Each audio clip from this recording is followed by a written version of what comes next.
لہٰذا نبی پاک صلی اللہ علیہ وسلم نے دجال کے حوالے سے جب بات فرمائی، صحابہ حیران ہو گئے، کھانے کو کچھ نہیں ہوگا، سارا کچھ اس کے پاس ہوگا، ہر چیز اس کے پاس ہوگی، تو ہم کیا کھائیں گے؟ مطلب سارا کچھ تو اس کے پاس ہے، تو ہم اس کے اگر پیروکار بھی نہیں بننا، اس کے قریب بھی نہیں جانا، تو ہم کھائیں گے کیا؟ آپ نے فرمایا تسبیح، تحلیل اور تکبیر کافی ہوگی، لا الہ الا اللہ کہنے سے پیٹ بھر جائے گا، اللہ اکبر کہنے سے پیٹ بھر جائے گا، سبحان اللہ کہنے سے پیٹ بھر جائے گا۔ آپ اب دیکھیں نا، میں اور آپ سبحان اللہ اور الحمدللہ اور اللہ اکبر کی سارا دن تسبیحات کریں، ہمارا پیٹ تو نہیں بھرتا۔ کیا مطلب؟ اپنے آپ کو اس کا عادی بنائیں، اللہ کے ذکر سے آپ کی بھوک مٹے۔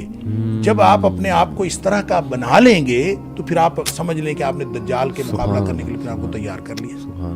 اور اگر آپ نے یہ نہیں کیا، اور وہ ایمان ہی ہے جو آپ کو بچائے گا۔ دیکھیں اس کی ایک اور انٹرپریٹیشن میں نے پہلے بھی ایک دفعہ ہم نے یہاں بات کی تھی، تو میں نے عرض کیا تھا کہ نبی کریم صلی اللہ علیہ وسلم نے فرمایا سورہ کہف پڑھا کرو۔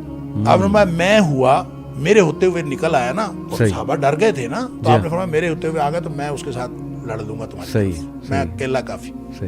اگر میرے بعد آیا تو تم سب نے خود ہی لڑنا ہے، اپنا اپنا حساب خود کرنا۔ البتہ آپ نے یہ فرمایا کہ سورہ کہف جو ہے نا وہ پڑھا کرو، یہ تمہیں فائدہ دے گی، اور خاص طور پر پہلی 10 آیات کی بات کی۔